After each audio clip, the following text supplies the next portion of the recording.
Muy buenas tardes y bienvenidos todos a esta conferencia que dentro del año académico de la Fundación Santa Ana 2018 ha tenido a bien preparar la profesora María Delia Buisset, que ya ha colaborado con nosotros en otras oportunidades y a quien le agradecemos profundamente su buena disposición para brindar su saber tan profundo y tan sólido a todo aquel que quiera recibirlo. Así que la recibimos con un aplauso y la oímos. Bueno, yo tendría que aplaudirlos a ustedes porque se han animado a venir para una cosa un poco ardua. Así que tomémoslo en tono de conversación porque somos todos conocidos. Y me alegra que estén los que están porque en general, según el público, uno tiene, si fuera gente mucho más joven que no conoce ni tiene idea de quién es Jäger, hay que empezar haciendo muchas explicaciones, pero mal que mal, todos, alguna vez de los que están aquí, hace menos tiempo o más tiempo, han tenido en sus manos la Paideia, que era una lectura obligatoria no solamente para el primer curso de griego, sino para la introducción, y acompañaba todas las clases de griego, y siempre la introducción a los estudios clásicos no ha podido prescindir del libro de Jäger. Entonces vamos a ver un poquito quién es Werner Jäger. Jäger quiere decir cazador en alemán, y el apellido en cierto modo hace a la esencia de él, porque realmente era un cazador de honduras de textos, ¿no? Bueno, él nació en una ciudad del sur de la Renania, mejor dicho, del norte de la Renania, en el Bajo Rin, y en 1888, de familia protestante, pero con algunos abuelos católicos, pero el predominio de la familia era protestante.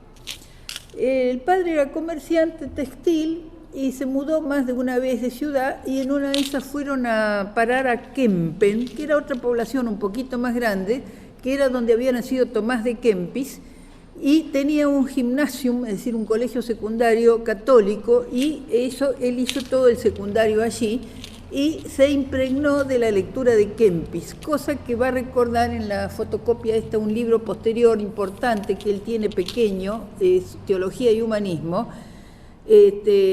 cuando dice que tenían que leer Kempis, y muchos años después, cuando él ya estudiaba en la universidad, se dio cuenta que Kempis había leído la Metafísica de Aristóteles, y le dio una gran alegría porque el comienzo de la metafísica era el comienzo de Kempis, ¿no? Bueno, después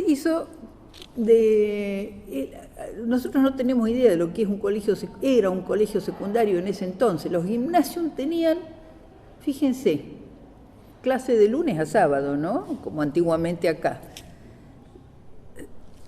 Todos los 6 horas de griego y 6 horas de latín todos los días. Es decir, mejor que durante la semana. Un gimnasio de 7 años salían con un conocimiento del idioma y de otras cosas, porque todos estudiaban con intensidad, tal vez un poco enciclopédica, pero en una forma tremenda. Y eso, por ejemplo, le pasó a Nietzsche, que le permitió ser profesor en la Universidad de Basilea de griego, ganando un concurso a los 24 años.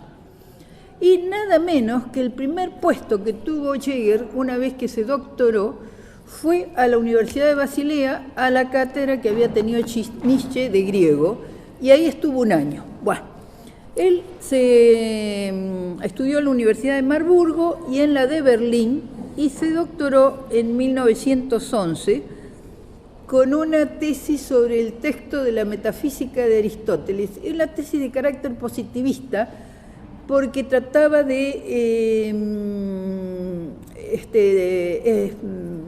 echar luz sobre los estratos de redacción de la metafísica, como que no hubiera sido hecha de un solo tirón, ¿no? Esta tesis fue dirigida nada menos que por Diels. Diels es el que editó los fragmentos de los presocráticos con Kranz, y se la dirigieron no solamente de él, sino en el jurado estuvieron Norden y Falem, que son, o Valem, que son nombres de personajes que han hecho ediciones que hasta el día de hoy las seguimos usando. La edición del libro sexto de Norden de la Eneida, o de Valem ¿qué eran los fragmentos? Sí, los de Ennio, sí, y de teatro antiguo también, latino. Bueno, pero el mentor de él fue esta es una fotografía de la madurez, esta está de Estados Unidos, ¿no? Wilamowitz, Ulrico von Wilamowitz, que era el patriarca intocable de los estudios griegos. Miren, un hombre que manejaba casi todos los idiomas de Europa. Y una anécdota, al pasar, cuando le hicieron un homenaje en el año 28, él se retiró en el 18, y se muere en el 31, vienen los embajadores de todos los países de Europa, y cada uno le hablaba en alemán, cosa para demostrarle, bueno, era gente muy culta en aquel entonces, en el 28, y Wilamowitz le contestaba a cada uno en su idioma. El primero que habló fue el embajador de Italia, que en lugar de hablarle en italiano, Wilamowitz había estado 3 años en Alemania, en Italia, le habló en alemán y le contestó en italiano. El de Grecia le habla en alemán y él le contesta en griego moderno. Y así todos los demás, es decir, porque era una cosa extraordinaria este hombre, pero era muy positivista la enseñanza de él. Bueno, como les dije, el primer puesto que tuvo, él se doctora en el 11, es decir, era muy jovencito,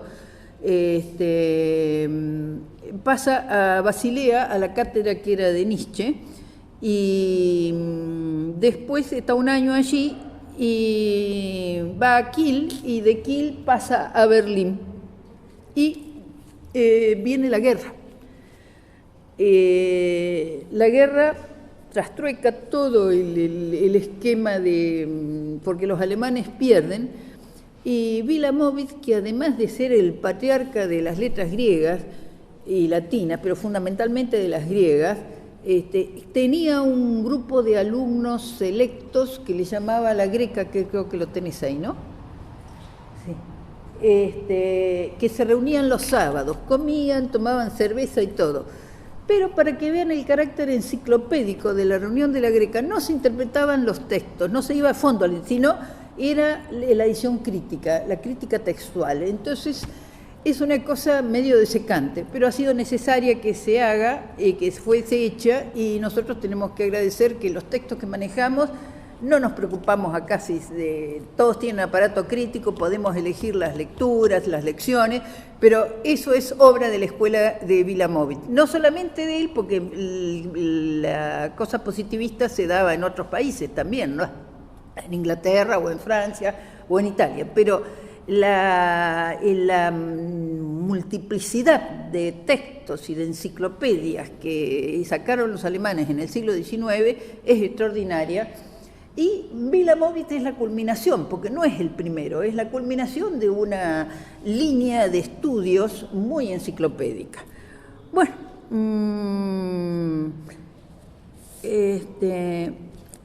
viene la guerra y Wilamowitz era consejero del Kaiser Guillermo, pierde la guerra. Y le hacía sus críticas y el Kaiser lo escuchaba, es decir, porque tenía tal autoridad moral, porque era un hombre muy justo, ¿no? Wilamowitz era protestante, anticatólico y antijudío, pero a los alumnos judíos y católicos que sobresalían los distinguía sin problemas de tipo religioso, pero él era de la nobleza, de modo que tenía sus tierras en Pomerania, lindando con Polonia. En la Primera Guerra, no solamente que pierde al Kaiser y su papel de consejero, sino que pierde sus tierras porque pasan a Polonia. No es que quede en Pampa y la Vía, porque pero quedó reducido y sus alumnos siempre trataron de ayudarlo. Y al terminar la guerra se tiene que jubilar.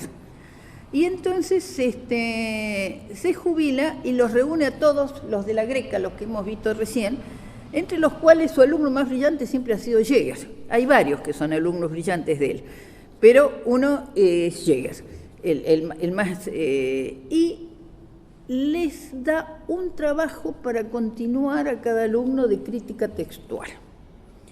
Y este hombre que no era católico, era protestante, sin embargo, tenía sus lecturas de los Santos Padres, pero sabía quiénes eran los que tenían crítica textual bien hecha y quiénes no, y consideraba que la obra de la patrología, que era una gran obra, la patrología de Migne, tanto griega como latina, porque no se la conoce porque es católica, y ni se habla de ella, habría que hablar de la patrología de Migne, ¿no? Tal vez le faltaría ajuste de manuscritos, de papiros que se han encontrado después, porque eso empieza en el siglo XIX, tempranamente. Hay libros que son de 1840, de 1850, otros por ejemplo, los de Saint Hildegarda son de 1882.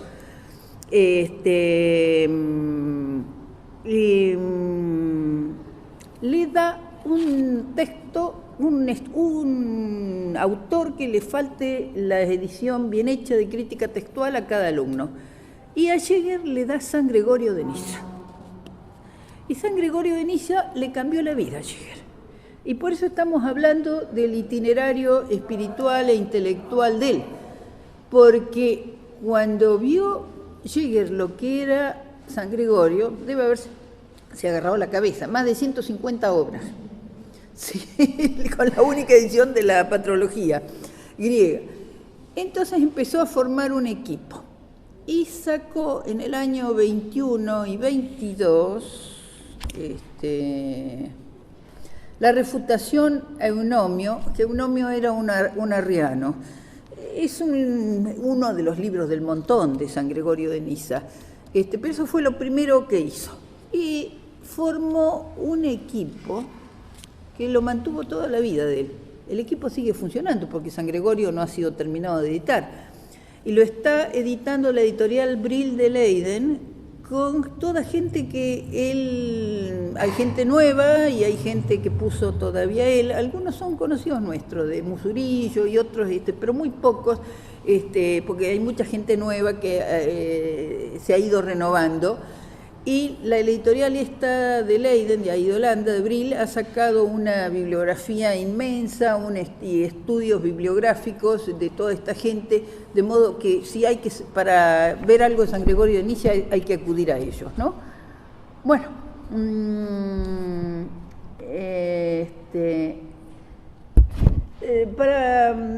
entonces viene la guerra. Termina la guerra y uno no lo puede sacar del contexto histórico y político que le tocó vivir. Lo que viene después fue el desastre. Como acá son todos grandes, imagínense más o menos la salida de la cárcel del año cuando subió Cámpora o cuando subieron los Kirchner.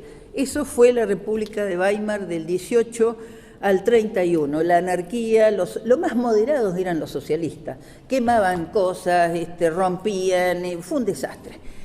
Pero Jäger, que tenía una gran cintura política, se las arregló no para que sacaran el latín y el griego de la universidad, porque eso no se tocó, sino de los gimnasios. Y pudo mantener en algunos gimnasios que se mantuviera algo de latín y griego. Bueno, cayó la República de Weimar, viene Hindenburg, después vendrá Hitler más adelante. En el 31 cae la República de Weimar y es cuando se muere Wilamowitz, al cual lo habían homenajeado en el 28. Bueno, en el 18, cuando Wilamowitz se jubila, se arregla para que le dejen su cátedra a Jäger. Jäger ocupa la cátedra de griego de la Universidad Humboldt de Berlín en 1918. y la tiene hasta el 36, donde además asume el rectorado de la universidad, es decir, seguía como profesor de griego, seguía como guía del doctorado, y muy riguroso, por supuesto, pero ocurrió una cosa, tanto Jäger como los demás alumnos de la Greca, entre ellos uno importante que creo que vos has leído algo, Friedrich Solzhenitsyn, que tiene un libro interesantísimo sobre Hesíodo y Esquilo, se dieron cuenta que no se podía seguir estudiando latín y griego nada más que para ver las ediciones de crítica textual y no interpretar ese mundo. Y surgió una protesta. Los alumnos, Solzhenitsyn cuenta que Solzhenitsyn es un poco más chico que Jäger. Jäger es de 1888 y Solzhenitsyn es de 1904, ¿no?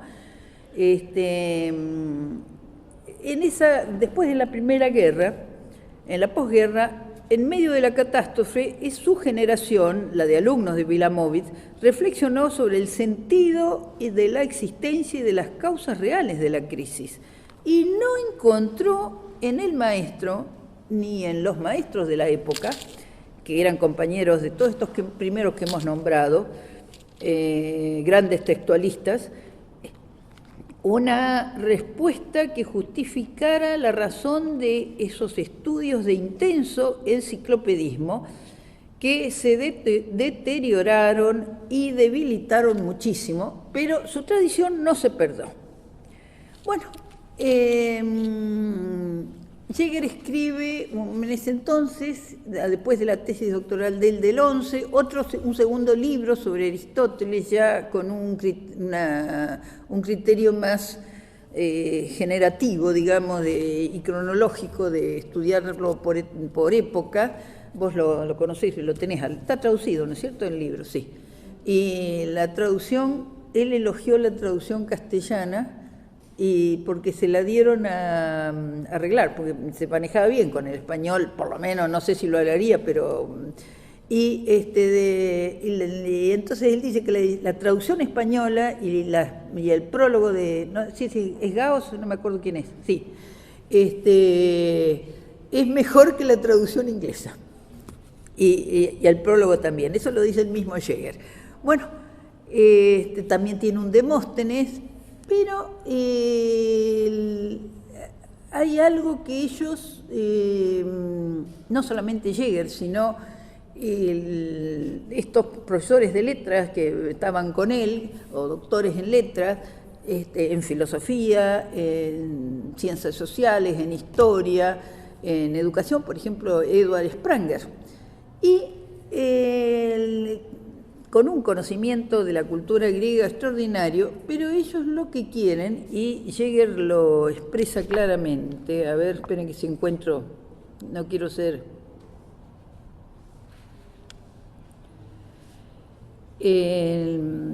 buscan que lo que hizo grande a Grecia pueda ser grande a Europa, no solamente a Alemania, después de la posguerra, después de la crisis. Porque, ¿por qué dice? Bueno, es que los griegos cultivaron el individuo al máximo, pero siempre en función del bien común, no en función del propio provecho. Es decir, Grecia estaba por encima del individuo griego, ¿no? Y la obra de más de uno de ellos, de esta generación post-Wilamowitz, fue de recuperar, yo les diría un poco, el sentido del bien común y cómo se comunicaba eso a la juventud. Y ahí empieza la paideia. Y Spranger le llama a esto tercer humanismo. Muy bien, bueno, el tercer humanismo, Jäger lo aceptó solamente en el prólogo a la primera edición de la Paideia, después no usó más la palabra tercer humanismo, por el problema de que no sabían bien, no se ponían de acuerdo qué era el primero y qué era el segundo. El primero podía empezar en con Erasmo. Erasmo era crítico de la Iglesia Católica, de la estructura de la Iglesia, pero era un hombre que sabía muy bien su latín y su griego. Y ustedes saben mejor que yo la influencia que tuvo en el siglo XVI en Europa. Bueno, ahí estaría el comienzo del primer humanismo. El segundo humanismo es muy discutido.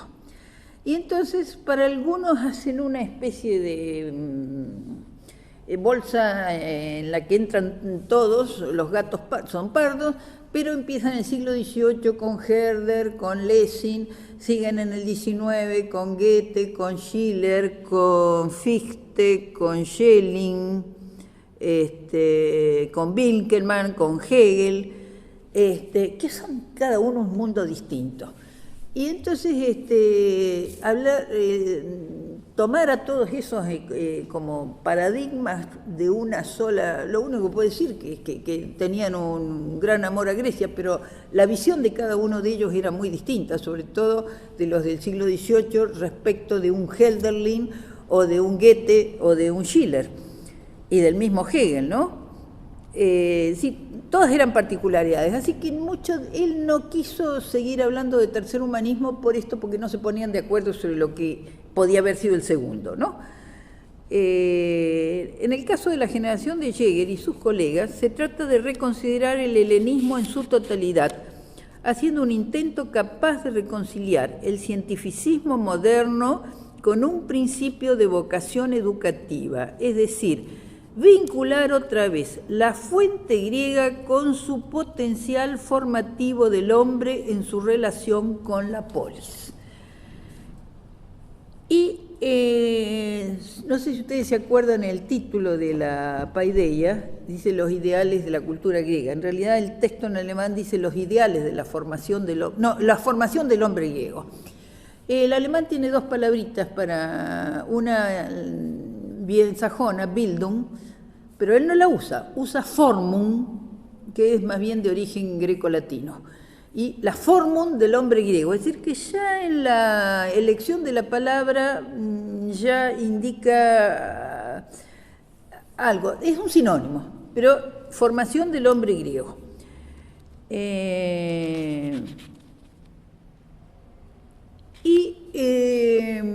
Escribe en 1933 y 1934, vos tenés ahí la tapa de la primera edición, ¿no es cierto? Sí, el primer y segundo libro de la Paideia, porque este ladrillo que es de papel Biblia, que tiene casi 1100 páginas, y que se hace pesado leerlo, es decir, cuando yo les digo honestamente que lo he ido leyendo cuando me tocaba un autor que me interesaba, ¿no? Empezando por supuesto por Homero y después por lo trágico, por Platón por supuesto, pero entonces la primera edición es del 33 y del 34 y esa se publica en Alemania. Piensen los años, ¿no? Es decir, había caído la República de Weimar, estaba en crisis el Tratado de Versalles, con que había terminado la Primera Guerra, estaba tratándose de rehacer la economía alemana, que era un desastre. De todos modos, este libro significó otro jalón más en esa gran línea de los estudios griegos que emprendió Alemania. Cuando uno compara los estudios de Grecia en Alemania con lo que se ha hecho en otros países de Europa, en realidad se encuentra que en la identidad alemana está el estudio de Grecia, como en nosotros estaría en Martín Fierro seguramente, y entre los ingleses Shakespeare. Pero en los alemanes hay una continuidad de siglos, por lo menos de 3, 4 siglos, y creo que se continúa. Vos has sido becado allá, así que podemos decir que hasta el día de hoy, que en la identidad de Alemania está Grecia. Claro, muchas Grecias, ¿no? Muchos comentaristas hablan de una continuidad de la presencia de Grecia en la cultura alemana, incluso como parte de su identidad, desde la Ilustración hasta la Segunda Gran Guerra, con diferentes matices, tensiones y etapas, según cada autor, y como les digo, hasta ahora. Hay algunos, sobre todo los ingleses, que se burlan, dicen que los alemanes tienen grecofilia o Griechenglaube, es decir, creencia griega, o han forjado el mito griego-alemán. Bueno, de todos modos, es muy interesante recordar el segundo Fausto de Goethe, porque en la segunda parte, en el acto tercero, la segunda escena, hay una cosa que aparentemente es absurda, pero tiene su... Es decir, cuando uno la lee de entrada parece absurda, pero en Goethe tenía sentido. Fausto la resucita Helena y tiene un hijo, que es Euforión, con Helena. Pero, y eso Goethe lo quiere significar que es el símbolo de la perfección y de la completidad y de la plenitud de la cultura griega en Alemania. Sin embargo, no se chupaba el dedo.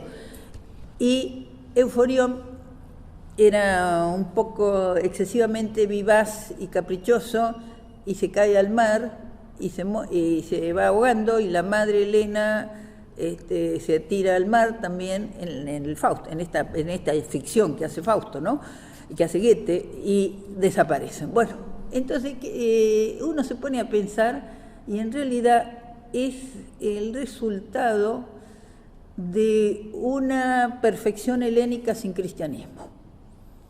Por eso, es decir, aunque no era cristiano, no era católico Goethe, eso lo vio.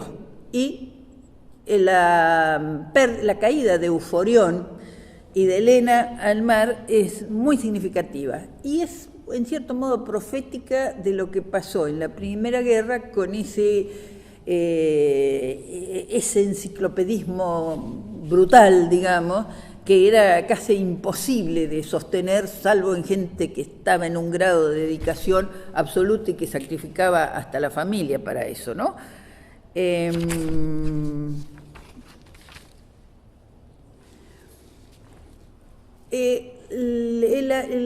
es lo que hay detrás de esto?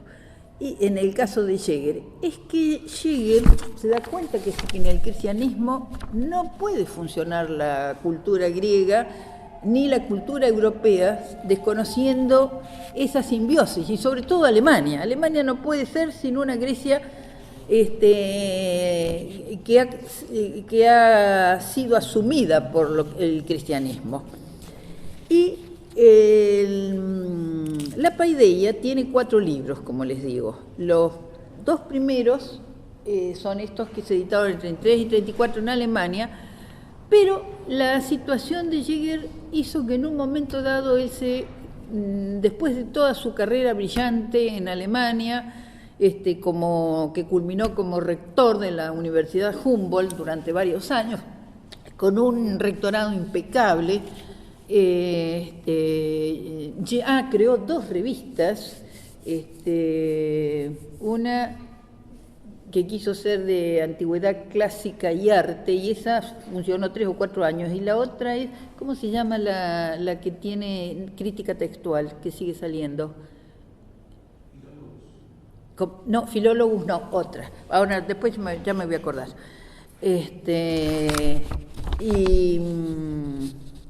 Gnomon, el Gnomon. El Gnomon siguió, él se va de Alemania en el 36. ¿Por qué se va? Y bueno, hay varias razones. Jäger se casó muy joven con una muchacha con la que no tuvo hijos, pero que se volvió loca, y va a saber por qué.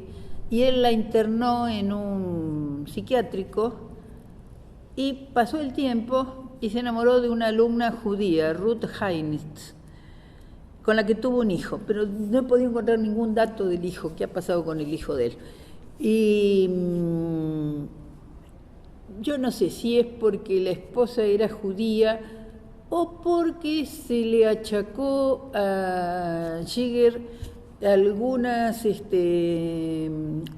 que les dije, ¿no? de haberse tratado de salvar la enseñanza del latín y griego en los gimnasios en la época de la República de Weimar. Entonces, los que subieron después del 31 son contra la República de Weimar y pueden haber objetado eso. Pero no está claro si es porque se casó con una judía, se juntó con una judía, no sé si se casó, se juntó, no sé qué pasó, o por sus actividades previas. Pero siempre fueron en defensa digamos, del humanismo que él... Bueno, el primer libro se titula La primera Grecia cubre el período que va de Homero a Píndaro, porque la poesía es la fuente en que se apoya el concepto de formación y debe ser estudiada por la filología y su interpretación de los textos. Esto es lo que no pasaba con el positivismo anterior. Es decir, Jäger va al texto y a la interpretación de los textos. Y cuando ustedes leen esto es un placer, es muy lindo leer la obra de Esquilo, de Sófocles, y después ver el comentario. Es decir, todos los autores están acá, menos Aristóteles, porque ya vamos a explicar por qué él corta el tercer y el cuarto libro están dedicados a Platón.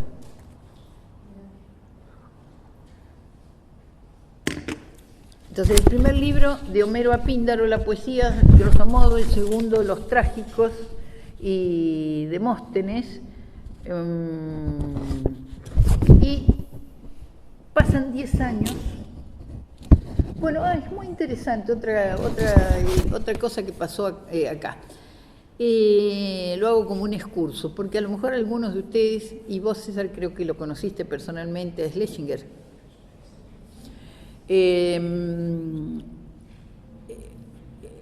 Sale la edición del año 33 y 34, y acá llega, creo, a ver, corregime porque vos conocés mejor los datos. Creo que hubo un profesor alemán que se exiló, que había estado en Tübingen, ¿no? Que era Eilar Schlesinger, que fue el profesor de Carmen Verde y de Atilio Gamerro, que fueron los profesores que yo tuve de latín y griego. Bueno, Schlesinger era un hombre muy, muy erudito, muy completo, era converso, y participó de los cursos de cultura católica. Y en el primero o segundo número de la revista Ortodoxia, que era la revista de los cursos de cultura católica, hizo una reseña de estos dos primeros libros de Jäger. Y entonces, bueno, muchas gracias.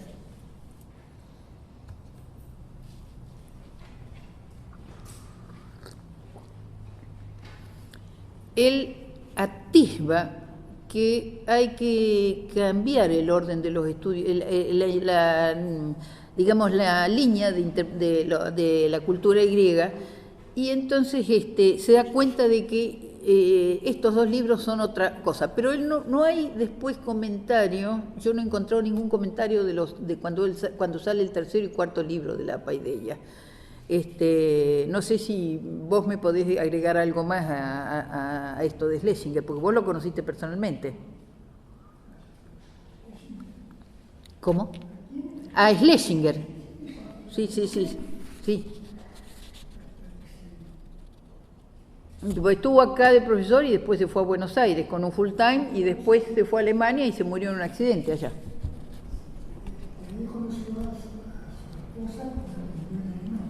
A la segunda, porque él enviudó acá de la primera y se casó con la hija de Villegas Basalvaso, que fue rector de la universidad.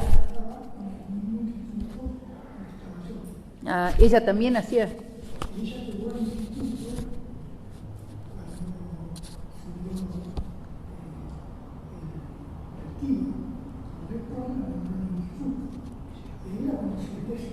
Sí. Bueno, lo importante es que Schlesinger hizo una entrada de lo que era Jäger y la Paideia acá, en la Argentina, ¿no? Bueno, en el interín, antes de escribir el tercero y el cuarto, se va a Estados Unidos. En el 34 yo había hecho un curso en la Universidad de Stanford como de 6 meses, volvió a Alemania y en el 36 levantó su casa, renunció al rectorado de la Humboldt y se radicó en Estados Unidos. Estuvo 3 años en Chicago y no hay mucha información sobre esos 3 años. Pero del 36 al 39, pero no fueron fáciles, porque no solamente que los norteamericanos desconfiaban de todos estos alemanes exilados, hubo más de 100 profesores de griego y latín que se exilaron en Estados Unidos. La mayoría eran judíos. Jäger no era judío, pero estaba casado con una judía. Y he visto yo en un libro ahora nuevo que hacen una especie de reconsideración, dice Jäger reconsiderado, no son muy generosos con Jäger, como que no porque Jäger cayó, claro, era senior, era rector de la universidad, entonces le dieron el primer cargo tanto en Chicago como después en Harvard, cuando pasó a jefe de departamento, diríamos, de lenguas clásicas. Y una cosa que vi que le critican es que no fue, pero no, el libro está hecho con bastante mala intención en algunos articulistas, así que no realmente no sé si lo que le digo es realmente tan cierto como como el dato lo informa, que no ayudó a los profesores judíos que estaban allá, y eso fue un motivo de crítica. Después lo acusan de que recibía muy bien a las alumnas, pero no hay ningún problema, ninguna denuncia ni de acoso ni de nada por el estilo. Además la señora lo vigilaba bien, ¿no? Así que también hay mala intención y en cosas menores. Yo lo que veo es que no hay crítica de fondo ¿qué es lo que hace Jäger fundamentalmente en Estados Unidos? Se dedica a la redacción del 3er y 4.º libro de la Paideia, a un librito chiquito que es clave, que está traducido en real, pero yo no, puede ser que vos lo tengas, porque yo no sé quién lo tiene acá en castellano, Teología y Humanismo. ¿Lo tenés? Estaba en la biblioteca de la facultad, pero desapareció. Por suerte encontré la edición inglesa, que él la saca en un volumen en alemán, pero no la traducen al alemán, queda en inglés, que es del año 43 o 44, Teología y Humanismo. A ver, fíjate en la foto, de cuándo es el original, la primera, del 43. Ahí arriba, en el... sí, de 1943. Y después la edición alemana es del 60 y pico, ¿no? 60. Del 60, sí. Y lo sigue dejando en inglés. Y entonces uno se da cuenta, es decir, para dónde empezó a enfilar Jäger, ¿no? Y entonces, esperen, a ver. Los 2 primeros libros comportan una preparación para comprender la paideia platónica y el subsuelo histórico en el que arraiga.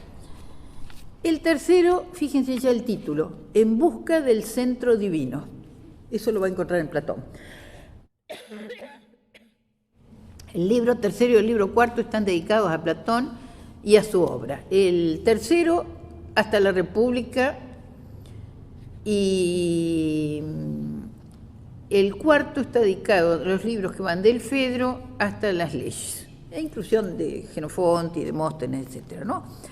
El libro tercero, posterior en una decena de años, muestra una modificación del designio inicial, tal como fue planteado en el primer prólogo. Ahora parte de Sócrates porque figura de transición para alcanzar a Platón, Platón del 427 al 347, es decir, siglo V y siglo IV, verdadero filósofo de la paideia. Aristóteles no entra en esta obra, no porque Jäger haya ya escrito sobre él, sino que por ser también figura de transición, como Sócrates, transición hacia lo que llamamos cultura helenística, ¿no? marca un giro hacia una época en que la concepción de la paideia, esto lo dice el mismo Jäger, sufre un notable decrecimiento de intensidad que deriva en el periodo helenístico. Después él, cuando haga el prólogo a este librito, va a decir que en realidad que el quinto libro de la paideia debió ser dedicado al periodo helenístico de Aristóteles, pero eso lo dice en el 58, bueno, en el 61 dice: yo ya no tengo tiempo de escribir esto. Y entonces lo que sería el quinto libro de la paideia, que en realidad sería el sexto, porque el quinto no lo escribe, el sexto es esto: cristianismo primitivo y paideia griega, es decir, cómo la paideia griega es asumida por los autores cristianos. Tal como se lee acá en esta edición del Fondo de Cultura Económica, la obra se cierra con el siglo IV, enteramente centrada en Platón, sin darle tampoco continuidad al período helenístico, al que piensa tratar en un libro aparte, no redactado, además del tema histórico más importante de esta obra, eso lo dice al final: la transformación de la paideia griega helenística, en la que él no alcanzó a escribir, en la paideia cristiana, que es su anunciado tema final.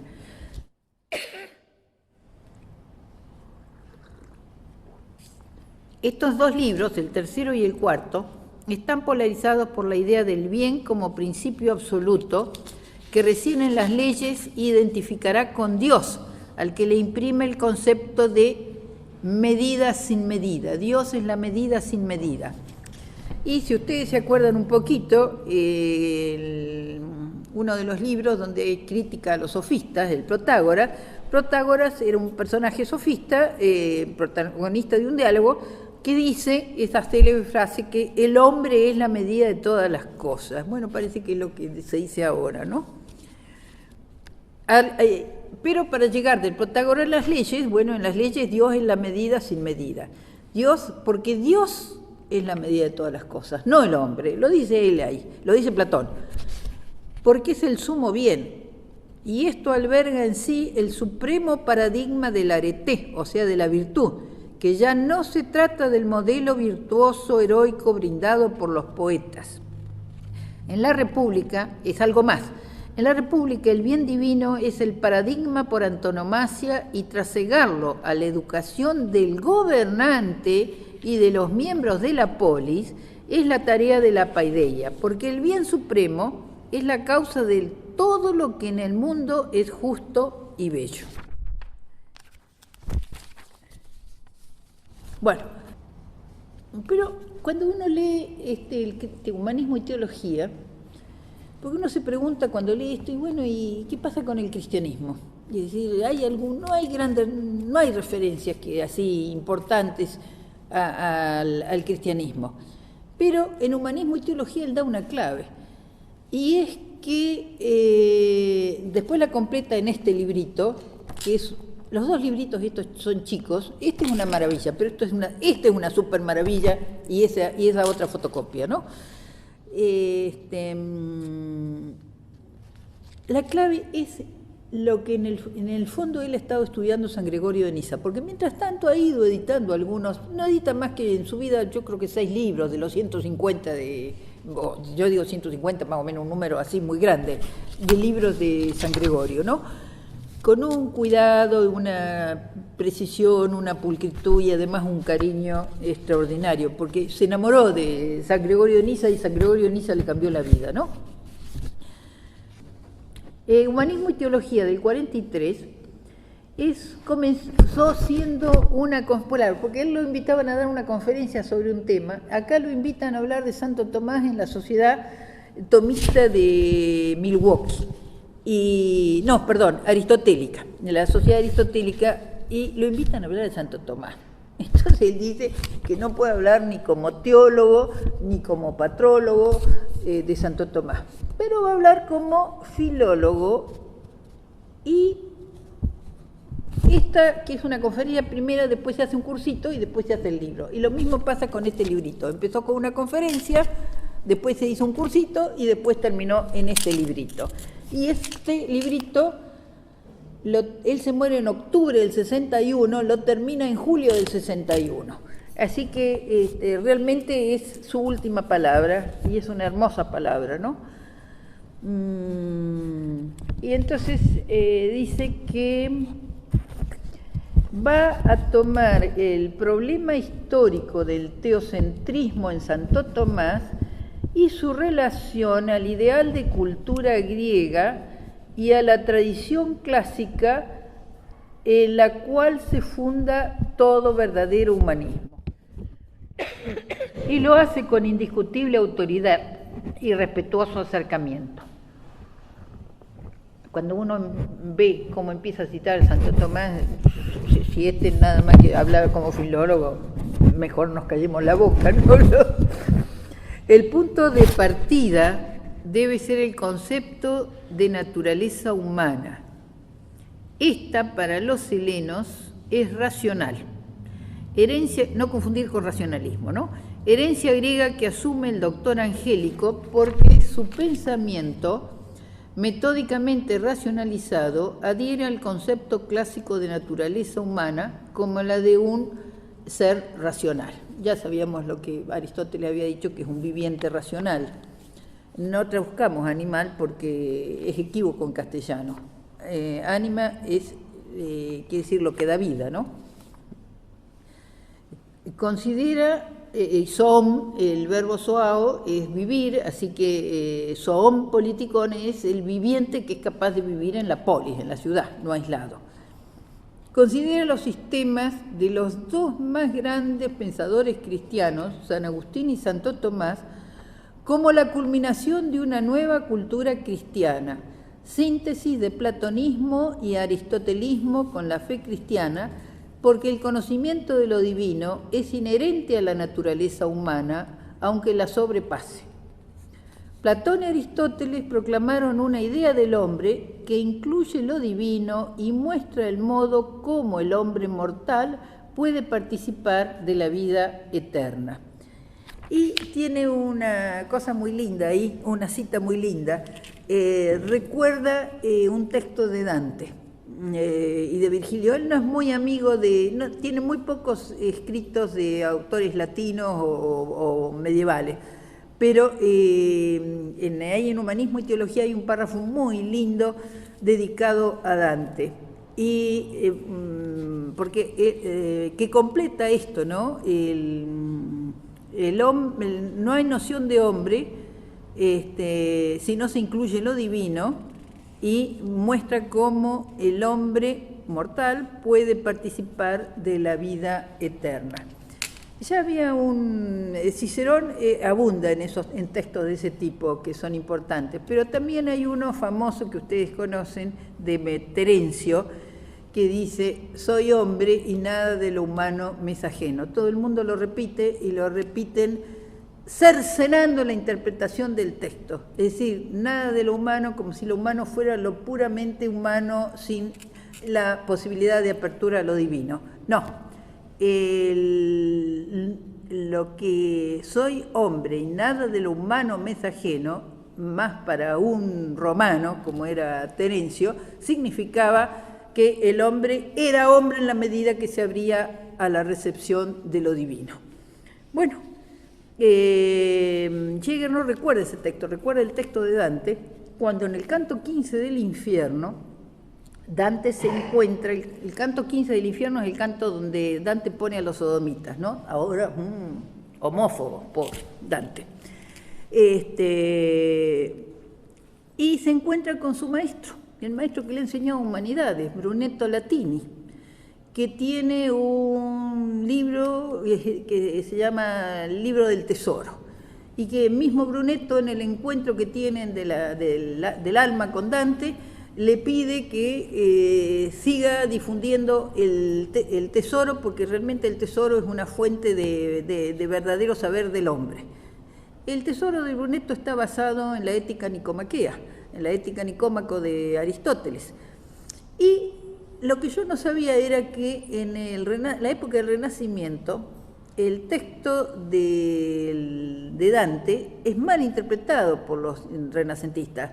Corrige Jäger la interpretación, porque cuando se encuentra, y hablan del libro del tesoro, se tienen que despedir porque viene otro tropel de almas, y entonces Dante le agradece a Brunetto Latini porque con su libro le enseñó com l'homme s'eterna, es decir, cómo el hombre se eterniza, cómo el hombre se hace eterno. Y entonces el Renacimiento interpretó que eso era la vida de la fama. Y entonces Jäger dice, no, todos los intérpretes renacentistas están muy equivocados. Esto significa, más para un autor que se basaba en Aristóteles, significa cómo el hombre se hace eterno, es decir, cómo el hombre se salva. Eso quiso decir Brunetto Latini, pese a que estaba en el círculo, en el infierno, porque había sido sodomita, y él reinterpreta esto. Y yo me acuerdo cuando empecé a cursar, en época que vos ni habías nacido, literatura española con Battistessa. Battistessa daba siempre el texto de Dante, com l'homme s'eterna, y lo interpretaba jägerianamente, que sabía yo que Jäger lo había interpretado bien, ¿no? Pero, y él dice, esa es la síntesis del humanismo, cómo el hombre se hace eterno. Eso quiere decir humanismo. Bueno, esa meditación que uno ve acá, pero que está más clara en este librito, se cristaliza en su breve y densísima obra final, Cristianismo primitivo y paideia griega, cuyo primer esbozo fue una conferencia brindada en la Facultad Evangélica de Teología de la Universidad de Tübingen en 1958, al otorgársele el doctorado honoris causa en teología. Como él después no las publicaba, porque ya publicaba el libro, entonces vos no sabías que era la conferencia y que era el curso y que era el libro, quedó el libro. La redacción final corresponde al verano boreal del 61 y él lo termina en julio y él se muere en octubre del mismo año, se muere de una caída. Y se quiebra la cadera, no sé qué, pero no lo consiguen sacar. En el librito señala en el prefacio que en el plan original de su paideia tuvo la intención de incluir un volumen que tratara la recepción de la paideia griega en el mundo cristiano primitivo. La amplitud del mismo le impidió realizar un libro más completo sobre esa continuidad histórica, que sería el periodo helenístico y Aristóteles visto otra vez nuevamente, aunque ya había hecho 2 libros sobre Aristóteles, ¿no?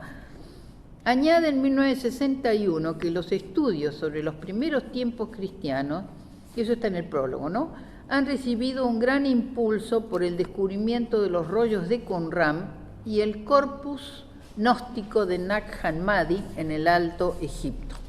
Estos hallazgos han revitalizado la investigación histórica sobre el cristianismo primitivo, por lo que es inevitable la revaloración del tercer factor condicionante del mismo, es decir, el ingrediente helénico. Bueno, y ahí me encontré yo, en este libro de Calder, Jäger reconsiderado, un tal Kaiser intenta demostrar que el relato de la cristiandad primitiva de Jäger está desprovisto de sus aspectos judaico, místico y gnóstico, con el fin de aislar y confirmar una continuidad absoluta entre la antigüedad griega clásica y el pensamiento cristiano. Es decir, eso es una crítica que le hacen, ¿no? Y vemos que la objeción no es tan certera, ya que Jäger habla del aporte de la cultura helena como tercer factor integrante del mensaje cristiano. Él no desconoce lo judío, puede ser que haya desconocido lo gnóstico y que no haya alcanzado a conocer los escritos de Qumran, pero no invalidan para nada lo que él hace en este librito y en la paideia, ¿no? Entonces, sí. Jäger habla como de la cultura helena como tercer factor integrante del mensaje cristiano, eludiendo, y lo dice, que va a eludir las contribuciones del arte y de la civilización romana y se va a centrar en la filosofía y la cultura griega. Es decir, que al otro que le dice que desconoce lo que fue el gnosticismo y el judaísmo, le contesta que sí, que ha eludido ciertas cosas, pero ha eludido lo que ha eludido, que es la civilización romana y el aporte del arte. Y esto se ve bien cuando uno... ¿te acuerdas de aquella clase que dimos hace como 10 años allá? Yo me acuerdo de un ejemplo de lo que realmente aportaba el arte griego, el arte romano al arte cristiano. Cuando uno va a las catacumbas y romanas, que son 4 o 5 las que están habilitadas, y ve en una de ellas una pintura bastante bien conservada, que es Nuestro Señor como buen pastor, que tiene una oveja en el hombro, como un joven, así tipo, bueno, de fisonomía no judía, sino más bien griega. Bueno, ¿de dónde viene eso? Resulta que nosotros ya en el siglo VII antes de Cristo, en el primitivo arte griego, tenemos un pastor que lleva una ternerita en el hombro, es un vaquero, lleva una ternerita en el hombro. 6 siglos después pasamos a la poesía romana y Virgilio pone un pastor que tiene que desterrarse y exilarse de su tierra y que lleva una cabrita en sus hombros. Bueno, es decir que el arte griego y el arte latino, tanto el arte plástica como la poesía, proveen esa imagen que va a ser la madre o la matriz del buen pastor de las catacumbas, que es Nuestro Señor con una oveja, porque ya la oveja tiene otro simbolismo distinto de la ternera o de la cabrita. Bueno, Jäger, que sabe todo eso, dice, bueno, que yo no me voy a meter con las contribuciones del arte y de la civilización romana, porque apenas si me da el cuero y el tiempo para esto, ¿no? La riqueza y el empuje del querigma o anuncio cristiano no podían quedarse solo en Judea, debían traspasarse al mundo circundante dominado por la Hélade. Era natural y no indiferente que el Nuevo Testamento se redactase en griego y que el cristianismo se impregnase de helenismo con un lenguaje que hiciese a su forma interior. Se hablaba y se escribía en griego en todas las sinagogas de la diáspora mediterránea. Filón de Alejandría, ustedes saben que era judío, pero y su obra está destinada a judíos cultos y no a gentiles, y sin embargo está toda escrita en griego. La están editando nada menos que en la Universidad de La Pampa, en 8 tomos, creo que han salido 7 y falta 1. La editan en España, pero la han trabajado los profesores de griego de la Universidad de La Pampa, con ayuda de otros profesores de acá de la zona. Los padres apostólicos escriben sus documentos usando de las formas de la literatura griega, epístolas, hechos, sermones, etc. De los judíos helenizados pasamos a los gentiles, a los que convenció y convirtió San Pablo con discursos protrépticos o exhortativos, formas de elocuencia provenientes de los sofistas, de Platón y de las escuelas epigonales. Un momento decisivo donde ya se observa esta confluencia es el discurso, este es extraordinario, léanlo y nunca se van a cansar de agotarlo, ¿no? El discurso de San Pablo ante el Areópago, que está en los Hechos en el capítulo 17, donde el apóstol plantea la relación de parentesco del hombre con el agnostos de Dios. Es decir, piensen en el viaje de San Pablo, él llega del Asia Menor, cruza el Bósforo y allá por el norte, entra por Tesalónica, y entra con 2 discípulos y baja a Atenas preocupado por lo que va a decir en Atenas, cómo se va a encontrar, porque sabe que ahí los filósofos, sobre todo epicúreos y estoicos, lo van a objetar. Y está tan preocupado que se adelanta y baja solo, no baja desde el norte hasta Atenas. Y en el camino, pensando a ver cómo les va a argumentar a estos tipos para enseñarles lo nuevo, ¿no? La novedad del Evangelio. Y se encuentra con un altar con una inscripción, agnosto teó, al Dios desconocido. Y ahí se le prende la lamparita. ¿Y por qué? porque ya tiene cómo empezar a argumentarle a los filósofos. Bueno, entra en Atenas y sube a la colina del Areópago. Atenas tiene 7 colinas como Roma, menos conocidas, una de ellas es la Acrópolis, y desde la Acrópolis se ve el Areópago, ahora está toda pelada, pero allí estaba el templo de Ares y estaban los tribunales, estaba la Suprema Corte de Justicia en el Areópago. Y hace ese famoso discurso del Areópago, donde se le juntan filósofos epicúreos y estoicos, y se le junta el presidente del Superior Tribunal del Areópago, Dionisio, llamado después Dionisio el Areopagita. ¿Cómo empieza San Pablo a hablarles? Lean el discurso, pero él les dice, hace como una captatio benevolentia, pero no es una adulación, es una cosa real, de una experiencia que él había tenido, porque si ustedes leen antes los capítulos anteriores, del 14, 15 y 16, se van a dar cuenta de lo que le pasó en una ciudad de Asia Menor, en Iconio, donde cuando San Pablo va a predicar, por supuesto en las sinagogas judías lo sacan prácticamente a patadas, y él entonces,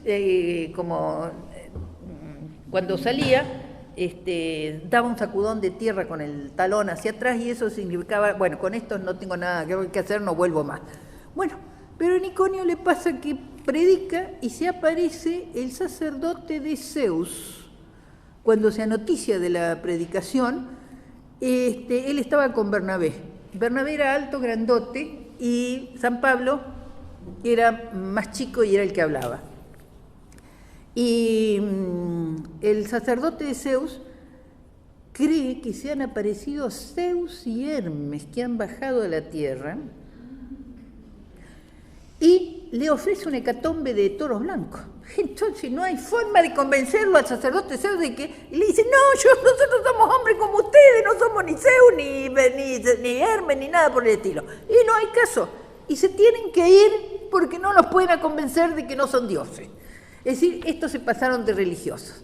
Y entonces cuando empieza el discurso, antes de hablar del agnóstico, le dice, me dirijo a ustedes que son los Deicidae Monesteroi, casi los más religiosos de todas las personas que me he encontrado desde Jerusalén acá.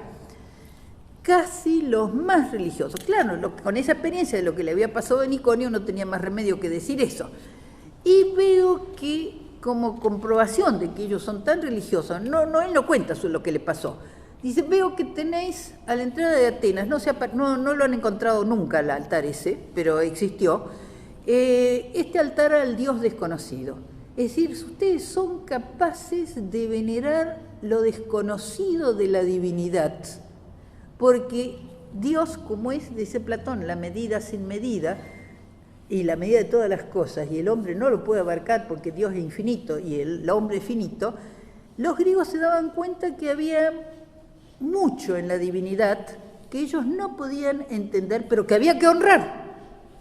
Entonces, el agnostoteos, el Dios desconocido, es aquello que los griegos honran sin conocer, pero a lo que le deben culto y divinidad y honra, aunque no sepan qué es eso de Dios. Bueno, les dice San Pablo, yo les vengo a decir que ya no hay más agnostoteos, ya no hay más Dios desconocido.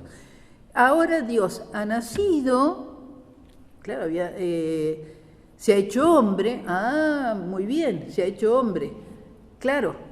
Es decir, los griegos podían entender eso, sí, porque los héroes griegos, desde la Homero hasta Hércules o hasta lo que ustedes quieran en la mitología, son mediadores entre lo humano y lo divino y son de doble naturaleza. Es decir, doble naturaleza tiene nuestro Señor, y eso es defendido en el Concilio de Nicea contra los arrianos, y eso uno de esos defensores es San Gregorio de Niza. Es decir, no les resultaba difícil entender que los aspectos desconocidos de Dios se habían hecho conocidos porque Dios había nacido y tenía doble naturaleza. Eso es lo que más o menos lo que va diciendo. Bueno, y lean el discurso, y de una vez le dice, porque nosotros somos de su linaje, de su genos, de su estirpe, de su descendencia. Y eso es un verso que toma de un poeta del siglo III, Arato. Es decir, que él maneja la literatura griega, San Pablo, ¿no? ¿Y de dónde viene eso? Tampoco ser del linaje de los dioses le era desconocido a los griegos. Ya Píndaro, 2 siglos antes, había hablado de la singeneia, es decir, del parentesco, singenes, la misma raíz de genos, de estirpe, linaje, de ahí viene genealogía, ¿no? De que el hombre tiene un parentesco con la divinidad. Y Zeus siempre, y lo mismo Júpiter, es padre de dioses, de héroes y de hombres. Cosa que a los judíos les va a ser muy difícil reconocer, porque la condena de nuestro Señor viene porque se ha hecho hijo de Dios. Es decir, esto era, no era perfecto, por supuesto, era un atisbo, era como un semina verbi, como una simiente, una semillita del verbo. Analiza el discurso del Areópago y después sigue analizando en otros capítulos los distintos padres hasta llegar a los padres capadocios, ¿no? Esperen, a ver. Bueno, y él dice que Platón pasa el centro, implica pasar el centro de la historia de un Dios platónico impersonal a Cristo, esto lo dice Jäger en el prólogo, a un Dios personal y viviente y superar las limitaciones de la paideia clásica. Es decir, la paideia griega fue fantástica, pero no era todo. Es decir, ahora lo mejor de la paideia griega está asumido por la paideia cristiana. ¿Y por qué dice Paideia Christi? Porque él se encuentra esa expresión en unos apócrifos. Yo me fijé en los evangelios apócrifos, no. Es en unos apócrifos a los Hechos, que están editados en 1905. La edición no la encontré, así que me manejo con lo que le doy fe a lo que dice Jäger, ¿no? En ese apócrifo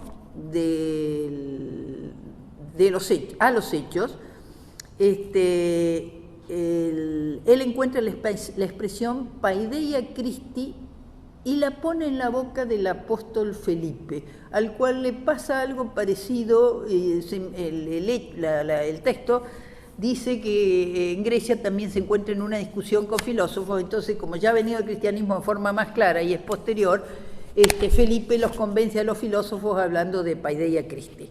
San Pablo, me olvidé de terminar, andaba todo bastante bien hasta que que ellos entendían que el héroe muriera, pero no entendían que el héroe resucitara. Entonces dice que Cristo, que ha vivido, tiene toda una historia, ha muerto y ha resucitado.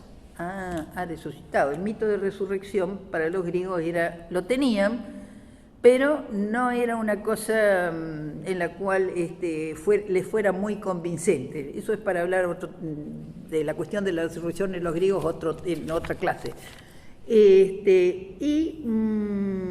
Entonces los filósofos con mucha educación, porque eran griegos, dicen, bueno, muy bien, muchas gracias, otro día te escucharemos, y se mandan mudar. Y San Pablo se queda muy entristecido. Se queda con una señora y con San Dionisio de la Pajita y 2 o 3 más. Bueno, era Dionisio. El presidente de la Corte Suprema de Atenas se convierte con este discurso de San Pablo. Hay una discusión, ¿no es cierto?, sobre porque el primer obispo de París también es, entonces, ¿es este Dionisio o es otro? Eso es lo que se discute, ¿no?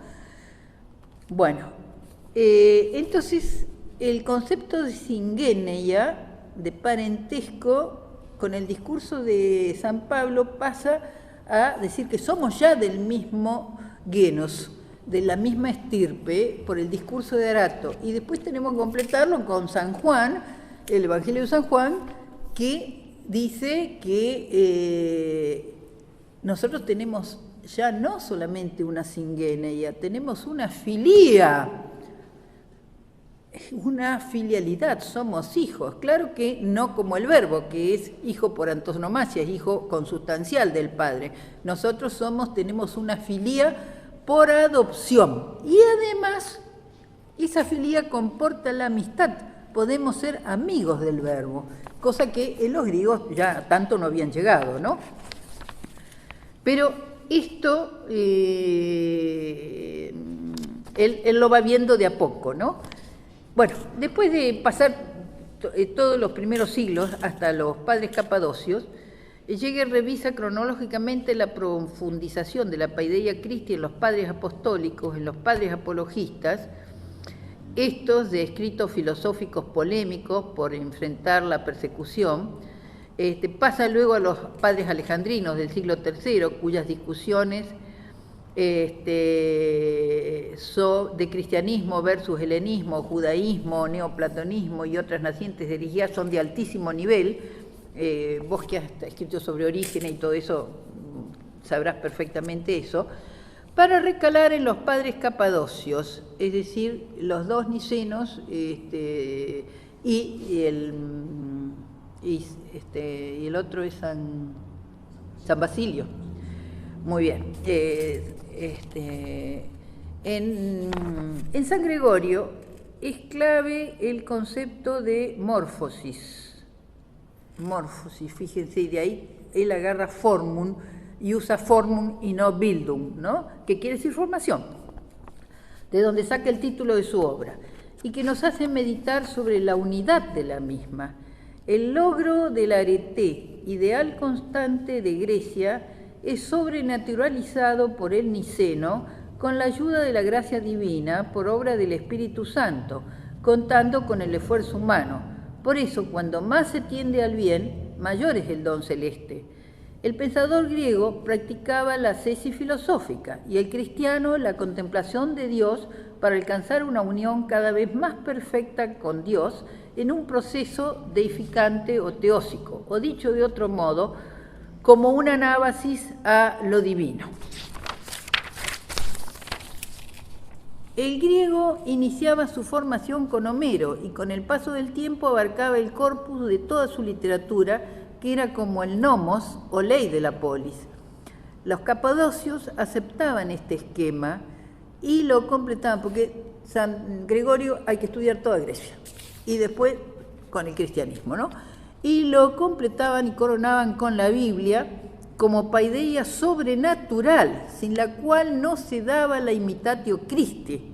En fin, la teología de este padre está permeada por la paideia griega en sus modalidades platónica y aristotélica, que brindan una analogía natural con lo que el de Niza entendía como teología cristiana. Muy bien, uno dice, magnífico todo esto que ha hecho Jäger, en el 61 se muere, deja todo esto. Pero ¿qué pasa ahora? Porque ahora nosotros hemos tenido en la facultad, y vos también lo has palpado, cada vez que viene una etapa revolucionaria o de izquierda, el latín y el griego van al diablo, ¿no? Hay un proceso de deshelenización, no solamente de deslatinización o de desromanización. La deshelenización actual de la cultura cristiana, eso está denunciado por Benedicto XVI, por Juan Pablo II, coloca al humanismo en una encrucijada y explica la desconsideración con la que algunos adherentes a la nueva crítica tipo Harvard analizan los monumentos jägerianos. Esto es el libro Jäger reconsiderado, a cuyo autor nunca le agradeceremos lo suficiente por el don de esta ardiente sabiduría. Para nuestro filólogo, la paideia es el cumplimiento gradual de la divina providencia, palabra de Jäger, pero ese proceso no es lineal y tiene en la historia sus marchas y contramarchas. Él lo experimentó con la República de Weimar, ¿no? El presente ostenta un movimiento en agudo retroceso del que Jäger no tuvo la experiencia de lo que en la actualidad estamos atravesando, aunque con su lúcida percepción tal vez lo haya atisbado. La centralidad de Cristo como Señor de la historia ha sido entenebrecida por empujes exógenos y endógenos, y la consiguiente crisis ha sacudido como un terremoto los cimientos de la cultura cristiana en un deliberado designio de deshelenización de la propago fidei, de la propagación de la fe. ¿Quién alerta, defiende, aclara o enseña sobre esta gravísima llaga en medio de tan confusa situación, que es la que estamos viviendo ahora? El magisterio de la Iglesia ha visto el problema y 2 papas se han pronunciado señalando la imprescriptibilidad del componente helénico para la comprensión de la fe y para la evangelización. Es decir, para lo que ahora llamamos un poco la inculturación. No se puede hacer una inculturación sin tener el conocimiento de lo que fue la cultura griega para la asimilación del Evangelio. El Papa Benedicto XVI denunció tal problemática en su discurso de Ratisbona en el 2006. Acuérdense el lío que se armó con ese discurso, cuando Benedicto puso el ejemplo del diálogo entre un emperador, creo, bizantino y un musulmán, ¿no? Bueno, es decir, el argumento era más o menos, a Dios se lo puede conocer con la razón, para el musulmán eso era imposible. Bueno, por supuesto que los musulmanes lo criticaron a Benedicto, pero el problema no solamente fue que lo criticaron los musulmanes, sino que lo criticaron los mismos intérpretes, teólogos y cardenales católicos. Y cuando él fue a Alemania, a algunos de los obispos o de los cardenales de la Conferencia Episcopal Alemana, eso se ve en la película de la llegada de la Alemania al Bundestag, no le dan ni la mano, lo dejan con la mano colgada, es decir, todo por el famoso discurso de Ratisbona. Búsquenlo por internet y lo van a encontrar, es decir, para que vean que yo no estoy exagerando. Entonces, el Papa Benedicto XVI denunció tal problemática en su discurso de Ratisbona en el 2006 al plantear la relación entre fe y cultura, a la tesis según la cual el patrimonio griego críticamente purificado forma parte integrante de la fe cristiana, se opone la pretensión de la deshelenización del cristianismo, la cual domina cada vez más las discusiones teológicas desde el inicio de la época moderna, dice Benedicto. Sin embargo, y sigue él, es necesario y razonable interrogarse sobre Dios por medio de la razón, y esto se debe hacer en el contexto de la tradición de la fe cristiana. Actuar contra la razón deteriora y destruye. Mucho más, está en contradicción con la naturaleza de Dios, porque Dios no es absurdo. No creo porque es absurdo, creo para comprender. Por eso la concordancia entre la fe, creo que eso es de Tertuliano, credo quid absurdum, ¿no?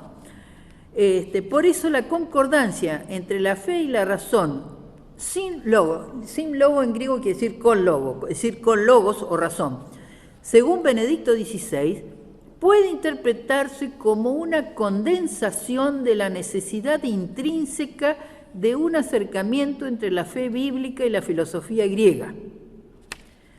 Entre el infinito logos divino increado y el restringido logos humano creado existe una analogía, y aunque las diferencias son inmensurables, no llegan a abolir ni la analogía ni su lenguaje. Y termino con un texto del Papa Juan Pablo II. En 1998, Juan Pablo II había anticipado con decisiva claridad en su encíclica Fides et Ratio, parágrafo 72, lo siguiente, y termino con el texto del Papa.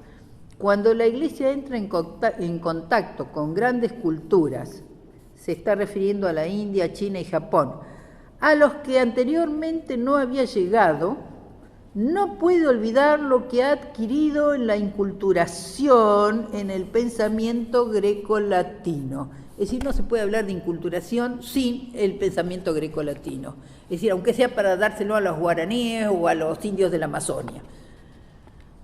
Rechazar esta herencia sería ir en contra del designio providencial de Dios que conduce su Iglesia por los caminos del tiempo y de la historia. Esto, palabras del Papa.